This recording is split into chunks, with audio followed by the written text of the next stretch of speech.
Okay, this is Little Men, Chapter 3, titled Sunday. The moment the bell rang next morning, Nat flew out of bed and dressed himself with great satisfaction in the suit of clothes he found on the chair. They were not new, being half-worn garments of one of the well-to-do boys, but Mrs. Bear kept all such cast-off feathers for the picked robins who strayed into her nest, meaning she gave them all the clothes that were good and other kids didn't need them anymore, so she gave them away to the kids who did. They were hardly on when Tommy appeared in a high state of clean collar and escorted Nat down to breakfast. The sun was shining into the dining room on the well-spread table and the flock of hungry, hearty lads who gathered around it. Nat observed that they were much more orderly than they had been the night before, and every one stood silently behind his chair while little Rob, standing beside his father at the head of the table, folded his hands, reverently bent his curly head. Oh my gosh, my cat is trying to turn off the video, I guess. Let me move it away from him.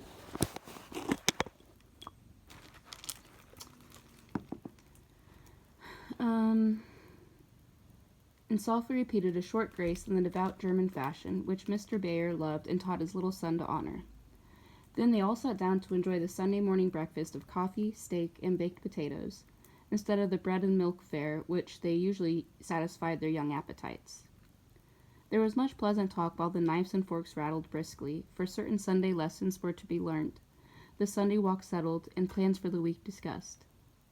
As he listened, Nat thought it seemed as if this day must be a very pleasant one, for he loved quiet, and there was a cheerful sort of hush over everything that pleased him very much, because, in spite of his rough life, the boy possessed his sensitive nerves which belonged to a music-loving nature. "Now, my lads, get your morning jobs done, and let me find you ready for church when the bus comes round," said Father Bear, and set the example by going into the schoolroom to get books ready for the morrow. Everyone scattered to his or her task, for each had some little daily duty and was expected to perform it faithfully.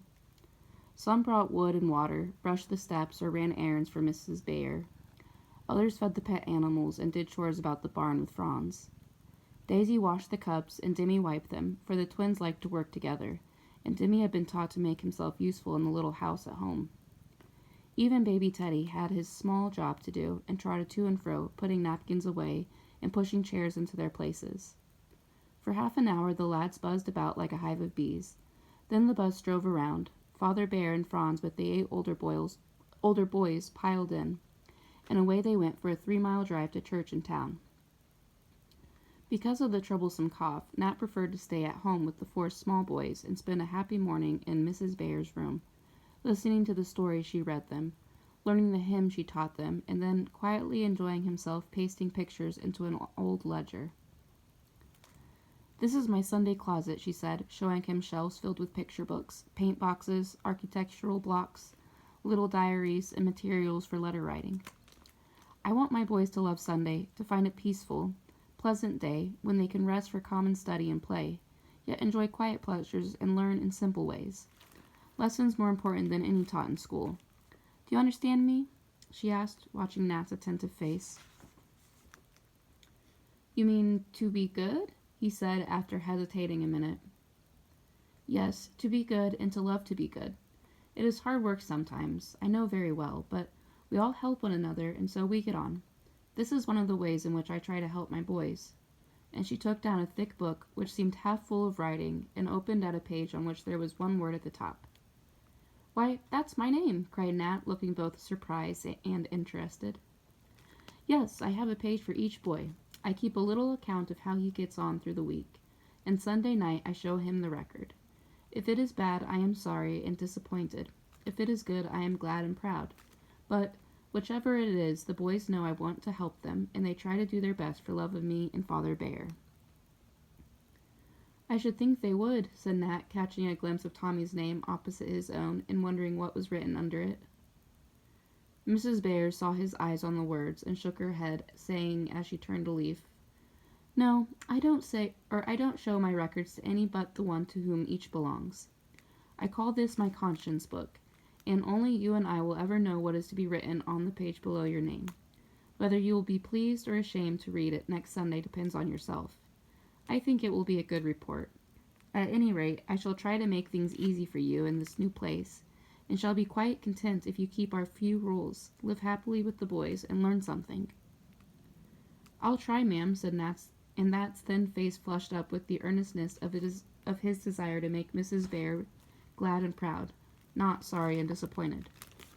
"It must be a great deal of trouble to write about so many," he added, as she shut her book with an encouraging pat on the shoulder. "Oh, not to me, for I really don't know which I like best, writing or boys," she said, laughing to see Nat stare with astonishment at the last item.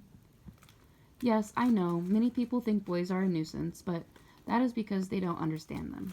I do, and I never saw the boy yet whom I could not get on capably with after I had once found the soft spot in his heart.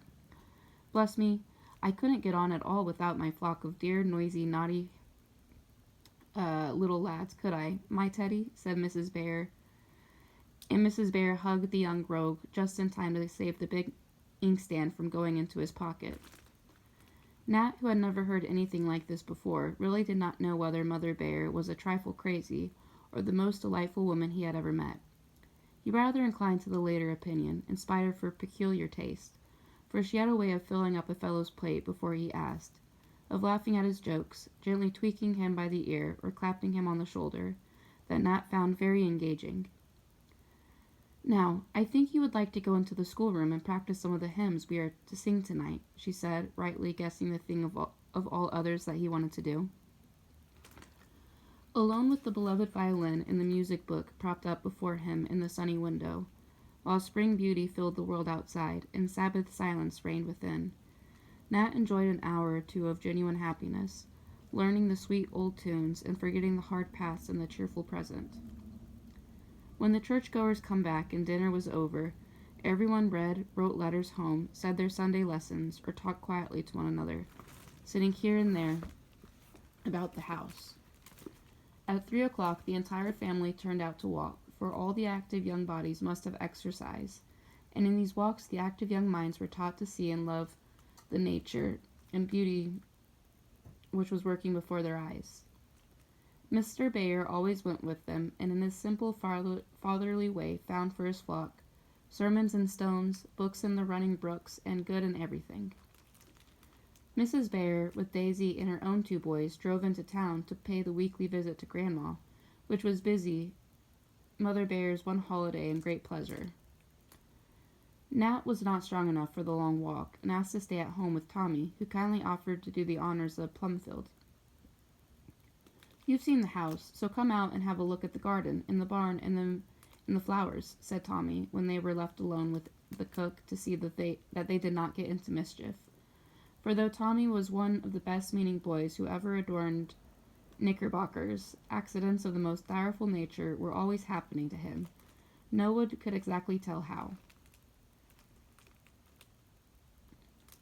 "What is your barn?" asked Nat, as they trotted along the drive that encircled the house. "We all have pets, you see, and we keep them in the corn barn. Here you are. Isn't my guinea pig a beauty?" And Tommy proudly presented one of the ugliest specimens of that pleasing animal that Nat ever saw. "I know a boy with a dozen of 'em, and he said he'd give me one, only I hadn't any place to keep it, so I couldn't have it. It was white with black spots, a regular rouser, and maybe I could get it for you if you'd like it," said Nat, feeling it would be a delicate return for Tommy's attention. "Ooh, I'd like it ever so much, and I give you this one, and they can live together if they don't fight. Those white mice are Rob's. Franz gave 'em to him. The rabbits are Ned's, and the bantams outside are Stuffy's. I don't know what that is. Bantams? That box thing is Dimmy's turtle tank, only he hasn't begun to get 'em yet. Last year he had 62. Whackers, some of 'em. He stamped one of 'em with his name and the year and let it go, and he says maybe he'll find it ever so long after and know it. He read about a turtle being found that had a mark on it that showed it must be hundreds of years old. Dimmy's such a funny chap." "What is in this box?" asked Nat, stopping before a large deep one, half full of earth. "Oh, that's Jack Ford's worm shop. He digs heaps of them and keeps 'em in here, and when we want any to go a-fishing with, we buy some off him. It saves lots of trouble, only he charged too much for 'em. Why, last time we traded, I had to pay 2 cents a dozen and then got little ones. Jack's mean sometimes, and I told him I'd dig for myself if he didn't lower his prices. Now, I own 2 hens, those gray ones with top knots, first-rate ones, they are too.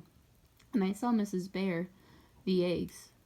But I never ask her more than 25 cents a dozen. Never. I'd be ashamed to do it, cried Tommy with a glance of scorn at the worm shop.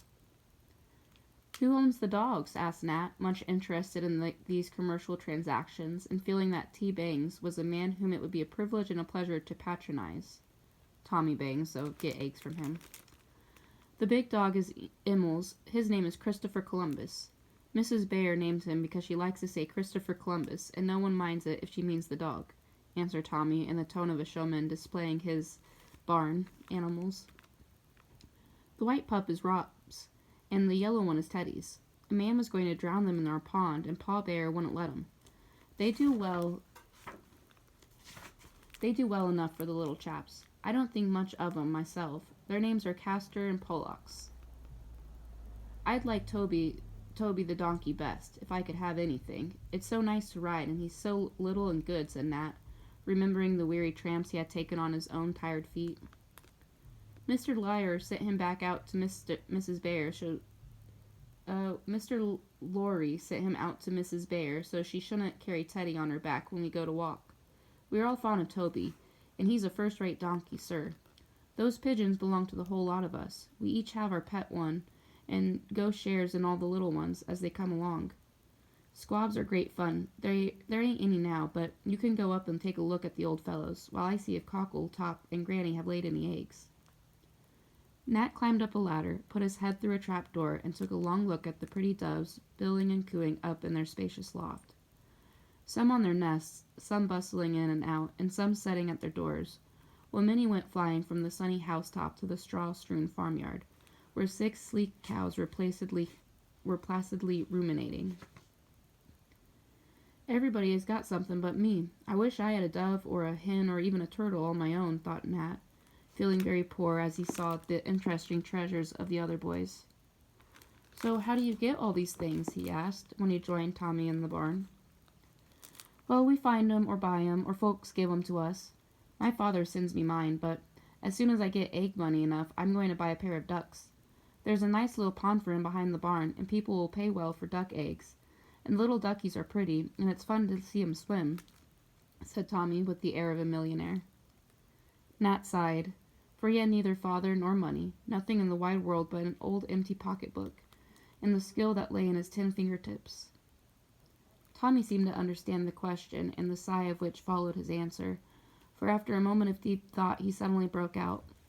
Hey, look here. I'll tell you what I'll do. If you will hunt eggs for me, I hate it, I'll give you 1 egg out of every dozen. You keep a count, and when you have 12, Mother Bear will give you 25 cents for 'em. And then you can buy what you like, don't you see? Oh, I'll do it. What a kind feller you are, Tommy, cried Nat, quite dazzled by this brilliant offer. Oh, it's nothing. You begin now and rummage the barn, and I'll wait here for you. Granny is crackling, so you're sure to find one somewhere. And Tommy threw himself down on the hay with a luxurious sense of having made a good bargain and done a friendly thing. Nat joyfully began his search and went rustling from loft to loft till he found 2 fine eggs, one hidden under a beam and the other in an old peck measure, which Mrs. Cockletop had appropriated. You may have one and I'll have the other. That will just make up my last dozen, and tomorrow we'll start fresh. Here, you chalk your accounts up near mine, and then we'll be all straight, said Tommy, showing a row of mysterious figures on the smooth side of an old winnowing machine. With a delightful sense of importance, the proud possessor of 1 egg opened his account with his friend, who laughingly wrote above the figures these imposing words: T. Bangs and Company. Oh my goodness, my cat is gonna knock it over again.